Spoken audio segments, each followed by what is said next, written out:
sketch the graph of f of x equals radical x minus 3. And the key point to note here is this minus 3, which is outside of the radical.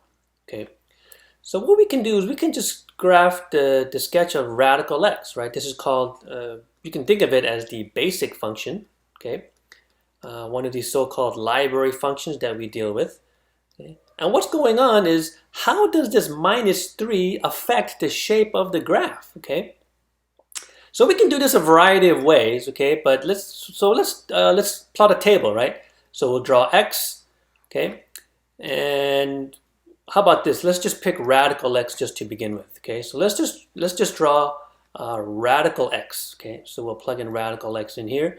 Okay, so let's pick some values here. X is 0, right? Radical 0 is 0. When x is 1, radical 1 is 1. And I'm just going to pick 4 because radical 4 is 2. And when x is 9, radical 9 is 3. Okay, and you notice I cannot pick any negative numbers, okay? So if we just want to sketch the graph of radical x, we should get something like this, okay? We're going to have 4, 2 and 9, 3, something up here. And it should be a little bit curved, okay? It's not exactly a straight line, but it should be a little bit curved, okay? And this is what is called the basic function, okay? The more basic function, okay? And we can see that this radical x minus 3 should be based on this graph, right? But exactly what does this negative 3 do? Okay?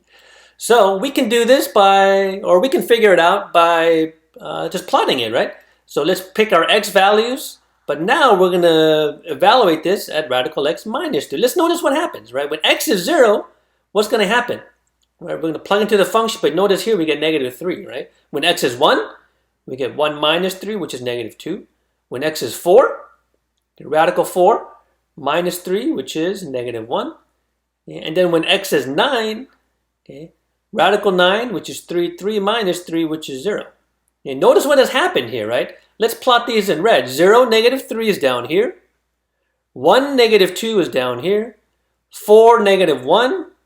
And then 9, 0 about over here somewhere, right? So when we sketch this graph, we get a little something like this, right? Okay, not drawn exactly as it should be. Okay. But what can we notice has happened?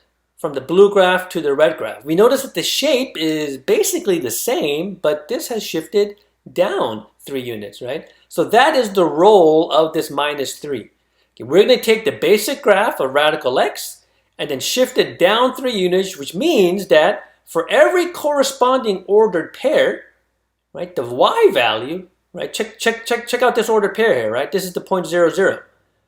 But the corresponding x value gives us a y value of negative 3. Notice every ordered pair, right? The y value has gone down by 3 units. So this is a vertical shift that goes down by 3 units.